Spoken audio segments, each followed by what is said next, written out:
네, 오늘 발표할 논문은 Design Considerations and Analysis of Multi-Level Eraser Coding in Large-Scale Data Centers라는 논문입니다.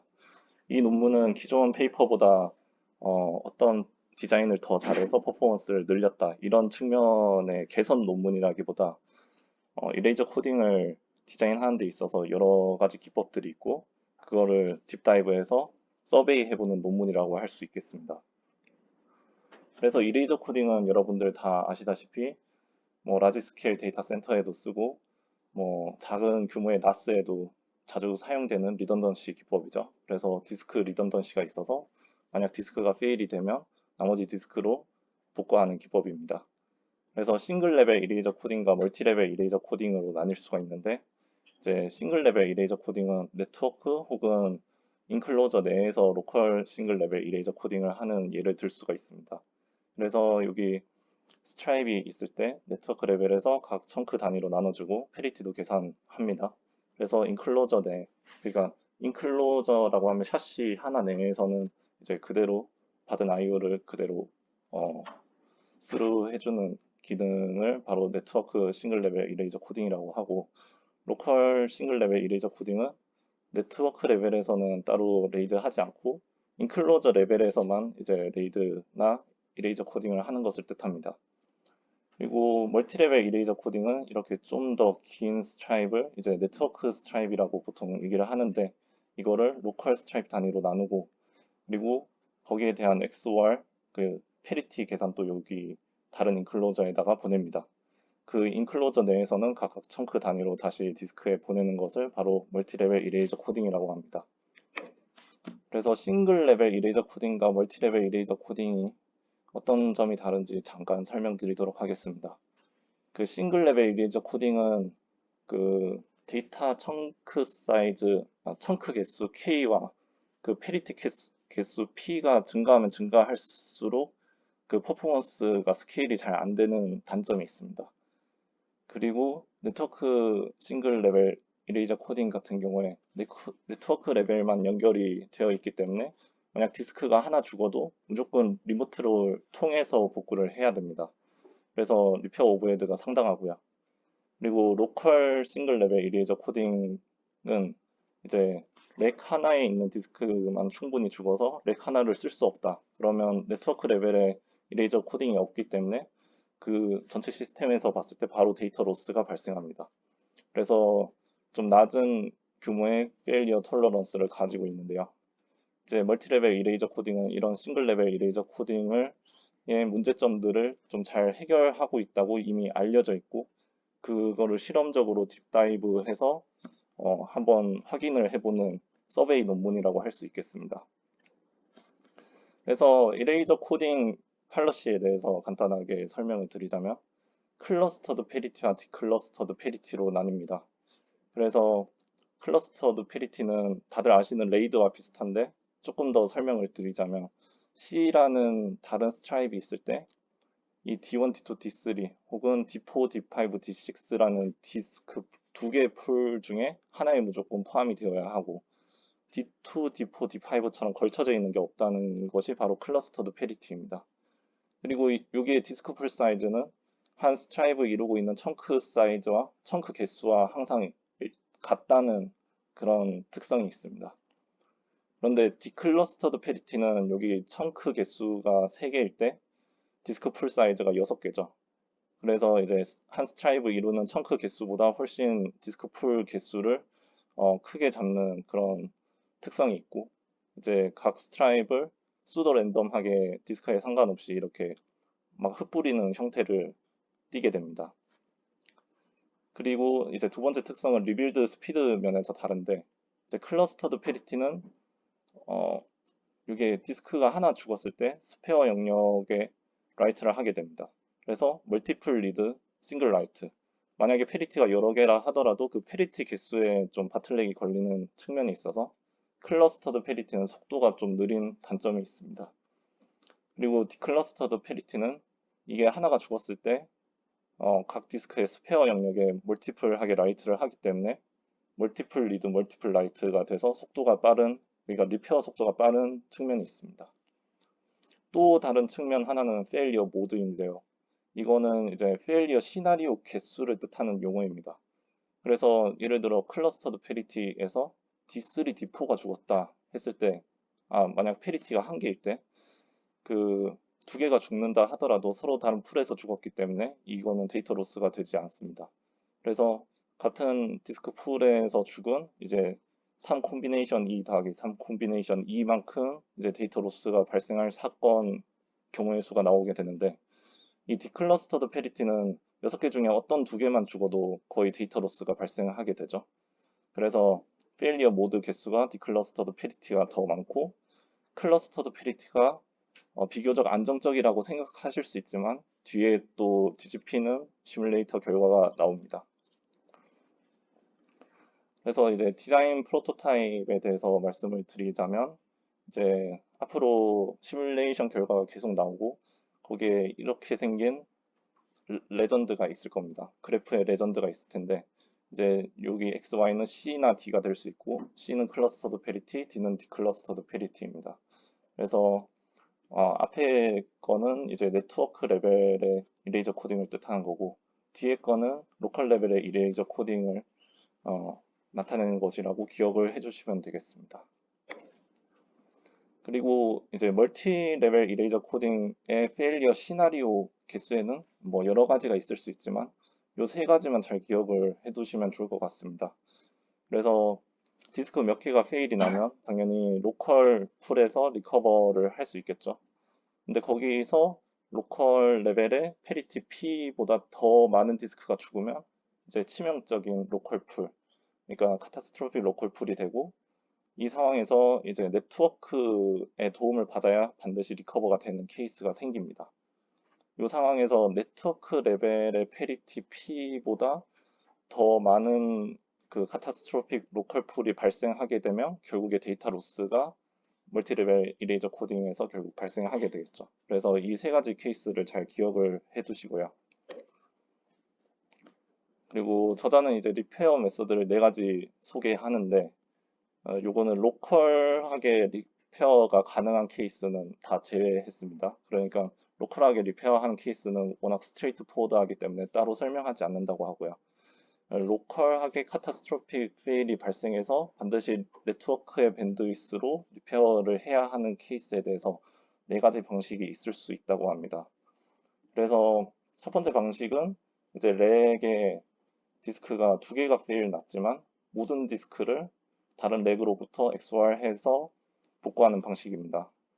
누가 이런 방식을 쓰나라고 생각을 하실 수가 있는데, 이 렉에 있는 디바이스들이 블록 디바이스로 보여진다면 충분히 이제 중간중간에 알아내서 복구를 할 수 있지만, 좀 어려운 파일 시스템, 그래서 결국에 메타 레이아웃을 외부에서 알아야 한다면 이 첫 번째 리페어 올 방법밖에 사용할 수 없다고 합니다.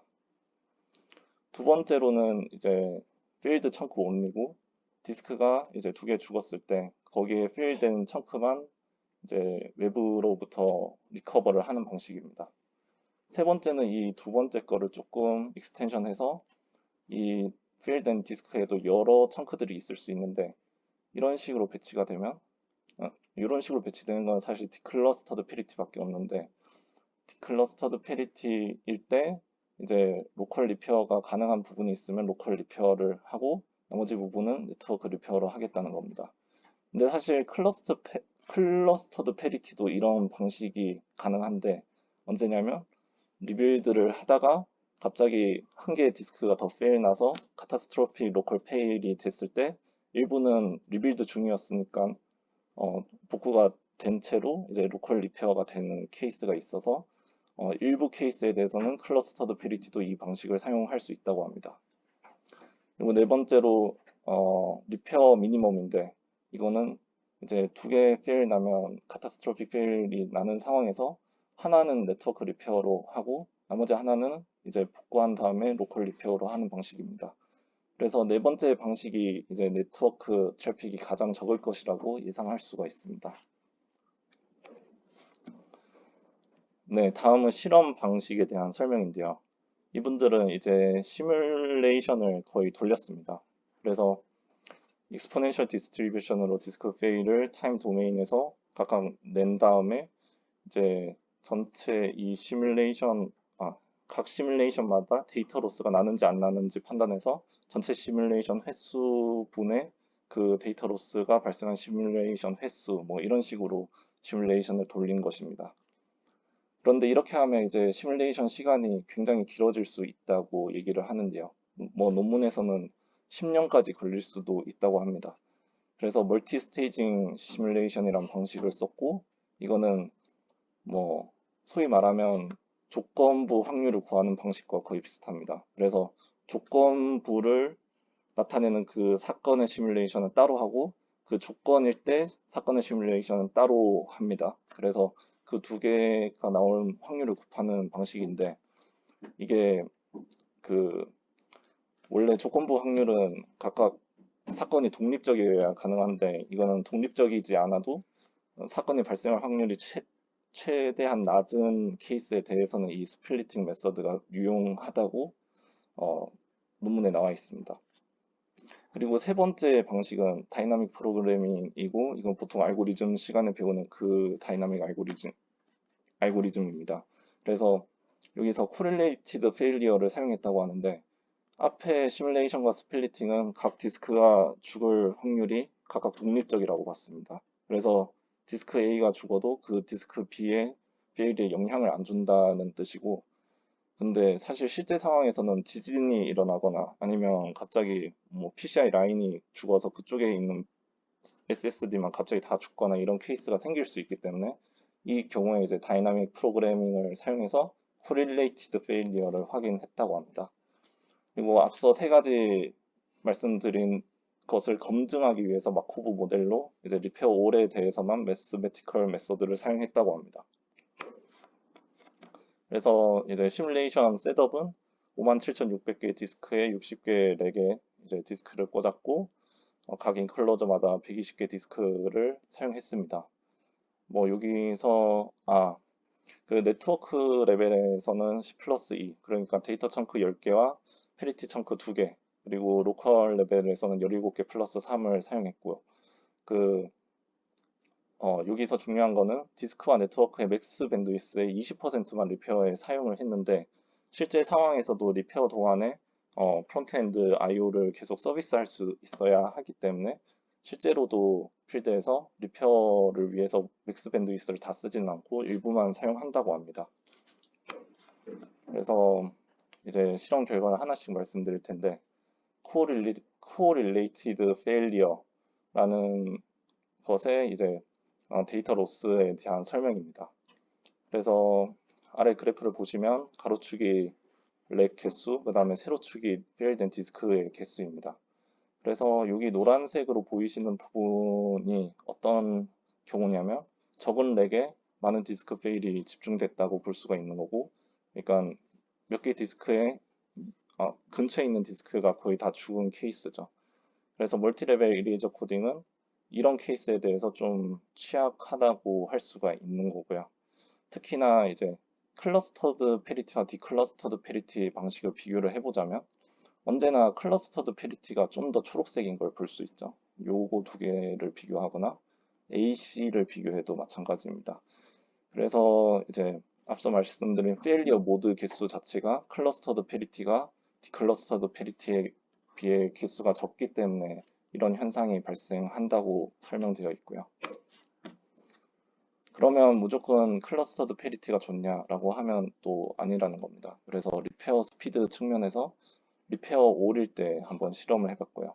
리페어 올은 이제 두 번째 실험에만 영향을 미치는데 왜냐하면 첫 번째 실험은 로컬 로컬 리커버로 복구할 수 있는 케이스인 싱글 디스크 페일리어이기 때문입니다. 그래서 디스크 한 개 혹은 두 개, 세 개도 마찬가지고 페리티 개수 미만으로 죽었을 때는 디클러스터드 페리티의 리빌드 방식이 멀티플 리드, 멀티플 라이트이기 때문에 리빌드 타임이 더 적은 것을 알 수가 있고 반대로 카타스트로픽 로컬 페일리어일 때 리빌드 올 방식을 사용하면 디클러스터드 페리티일 때 속도가 엄청 느려집니다. 그 이유는 이제 같은 17 플러스 3 페리티 방식이라 하더라도 디클러스터드 페리티는 그 디스크 풀 사이즈를 스트라입의 청크 개수보다 훨씬 크게 만들어야 됩니다. 이 실험에서는 이제 120개로 만들었다고 하는데요. 결국 리빌드 5를 하면 그 페일이 났을 때 모든 디스크를 다 카피를 해야 하기 때문에 이제 이 디클러스터드 페리티가 디스크 풀 사이즈가 커서 이제 어, 리빌드 스피드가 많이 느린 것을 알 수가 있습니다. 하지만 뒤에 나오겠지만 이제 리빌드 올로 안 하고 뭐 리빌드 페일드 청크 온리 같은 효율적인 리빌드 방식을 사용하면 이게 더 낮아지겠죠. 어쨌든 이 카타스트로픽 페일리어로 가는 확률 측면에서 이게 디클러스터드 페리티가 결국 클러스터드 페리티보다 덜 위험하다는 겁니다. 그게 이제 간단하게 설명을 하자면 클러스터드 페리티는 리빌드 할 때 속도가 오래 걸리기 때문에 이 디스크가 페일된 상태에서 또 오래 그 스테이트를 존재하게 만듭니다. 그래서 이 상황에서 디스크가 하나 더 페일 나면 죽는 건데 디클러스터드 페리티는 이 버너러블한 구간 자체를 줄일 수가 있어서 결국에 카타스트로픽 로컬 페일리어가 날 가능성은 디클러스터드 페리티가 더 낮다고 볼 수가 있습니다. 그래서 이 실험은 이제 로컬하게 카타스트로픽한 페일리어를 일방적으로 주입을 시켜서 네트워크 트래픽이 얼마나 걸리는지 각 네 가지 리빌드 방식에 대해서 실험한 결과입니다. 그래서 find 1은 이제 아까 디스크 풀 사이즈가 디클러스터드 페리티가 더 크기 때문에 이제 리빌드 속도가 더 느려지는 것이고요. 여기서 보실 부분이 finding 3인데 failed chunk only 케이스에 대해서는 디클러스터드 페리티만 더 효과가 있었고 클러스터드 페리티는 효과가 없었습니다. 그 이유가 이제 아까 잠깐 말씀드렸지만 리빌드 도중에 디스크 페일리어가 나서 카타스트로픽 페일리어가 나는 케이스에서는 클러스터드 페리티도 좋은데 그 케이스가 아니라 이분들이 시뮬레이션을 할 때는 카타스트로픽 페일리어를 한 방에 이제 주입을 시켜서 테스트를 한 거기 때문에 이런 결과가 그러니까 로컬하게 디클러스터드 페리티를 사용했을 때만 그 하이브리드가 더 좋은 결과를 얻었다고 하고요. 그리고 네 번째는 사실 네트워크를 가장 적게 쓰는 것이기 때문에 당연히 네트워크 트래픽이 가장 적은 결과로 이어졌습니다.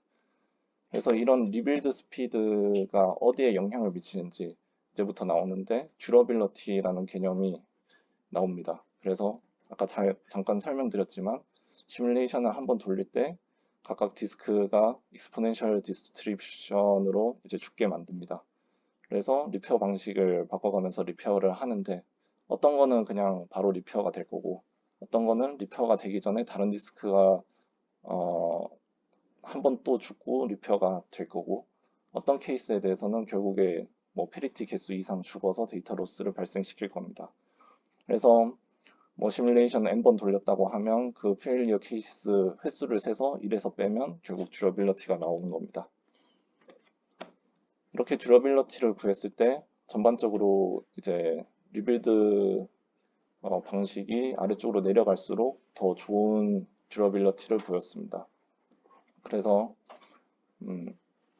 네, 여기서 이제 파인딩 2에 빌드 청크 온리보다 하이브리드 방식이 더 좋았고 이거는 실험 방식이 아까와 달라서 그런 거고요.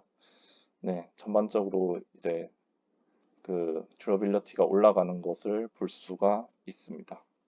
그리고 여기 끝에 D가 붙은 것보다 끝에 C가 붙은 게 항상 듀러빌리티가 높았는데 그 이유는 그 로컬하게 리빌드하는 방식이 그 페리티를 구성하는 방식이 리페어 타임에 가장 큰 영향을 미쳤기 때문에 끝에 D가 붙은 게 끝에 C가 붙은 것보다 듀러빌리티가 항상 더 높았다고 저자는 설명을 하고 있습니다.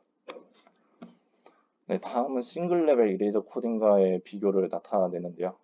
그래서 인텔 CPU 2.4기가에서 이것만 이제 시뮬레이터 실험이 아니라 이제 실제로 돌린 결과라고 보실 수가 있습니다. 그래서 아까 데이터 청크 개수 K가 늘어나면 K와 이제 페리티 개수 P라고 말씀을 드렸는데 K가 늘어나면 늘어날수록 이제 데이터 청크를 계산하는 컴퓨테이션 오버헤드가 늘어나서 점점 인코딩 스루풋이 낮아지는 걸 볼 수가 있고요. P가 커지면 커질수록 이제 들고 있어야 하는 페리티 버퍼의 크기가 늘어나기 때문에 그걸 다 캐시에 담을 수가 없어서 스레싱 현상이 발생해서 성능이 떨어진다고 합니다. 이러한 현상은 이제 뭐 싱글 레벨로 하든 멀티 레벨로 하든 다 비슷하다고 하는데요. 이 실험은 이제 가로축이 듀러빌러티고 세로축이 스루풋입니다. 그리고 각 점은 이제 컨피겨레이션을 바꿔가면서 한 번씩 실험한 건데, 뭐 예를 들면 요거 싱글 레벨인데 요거는 5 플러스 1, 요거는 6 플러스 2, 뭐 예를 들면 그렇다는 겁니다. 그리고 뭐 이거는 네트워크는 3 플러스 1, 뭐 로컬은 7 플러스 2, 뭐 이런 식으로 해서 비교를 했는데, 페리티 스페이스는 항상 싱글이든 로컬이든 다 30%를 잡아놓고 동등한 조건에서 이제 실험을 했다고 합니다. 그러면 이 그래프에서 이제 오른쪽으로 가면 갈수록 그 K나 P가 증가하는 형태를 나타낼 텐데요. 그렇게 했을 때 두 스킨 모두 이제 스루풋이 감소하는 그런 결과를 나왔는데, 근데 이제 멀티 레벨일 때, 싱글 레벨일 때보다 덜 이제 스루풋이 낮아졌다는 거죠. 그래서 스케일이 점점 커지면 커질수록 이제 멀티 레벨이 유리하다는 것을 보여주는 실험입니다. 마지막으로 이제 싱글 레벨 이레이저 코딩일 때 correlated failure의 데이터 로스 확률에 대해서도 이분들이 확인을 해봤는데, 이거 맨 처음에 이제 실험에 나왔던 그래프이고, 이 오른쪽은 이제 싱글 레벨로 클러스터드 페리티, 디클러스터드 페리티 이렇게 계산을 한 것입니다. 멀티 레벨 이레이저 코딩 중에 디클러스터드 페리티를 둘 다 사용을 했을 때 좀 버너러블한 구간이 있긴 있지만, 오른쪽보다는 대체로 색깔이 좀 초록색인 것을 뜻하고 보여주고, 이거는 전반적으로 데이터 로스가 거의 안 된다라는 것을 보여주는 실험입니다. 네. 네, 그래서 특히나 이제 싱글 레벨 이레이저 코딩 같은 경우에 로컬 싱글 레벨 이레이저 코딩은 이제 만약에 그 디스크 페일리어가 몇 개의 렉에 집중이 되면 이제 거의 죽는 것을 볼 수가 있고, 싱글 레벨 이레이저 코딩은 페일리어가 여러 쪽에 버스트가 됐을 때 약간 노란색을 띠는 것을 보입니다. 네. 그래서 지금까지 이제 싱글 레벨 이레이저 코딩에 비해서 멀티 레벨 이레이저 코딩이 페일리어 톨러런스가 높고 네트워크 트래픽도 낮아서 이제 스케일러블한 인코딩 스루풋을 좀 보여주는 어떤 여러 실험들을 봤습니다. 그리고 멀티레벨 이레이저 코딩 자체를 디자인한다 하더라도 굉장히 여러 측면에서 디자인을 고민을 해야 하고, 클러스터드냐 디클러스터드 페리티냐에 따라서도 굉장한 트레이드 오프가 있었습니다. 그리고 리빌드 메서드에 따라서도 이 듀러빌리티나 퍼포먼스 측면에서 많이 달라지는 걸 볼 수 있는 그런 논문이었습니다. 네, 이상으로 발표를 마치도록 하겠습니다. 감사합니다.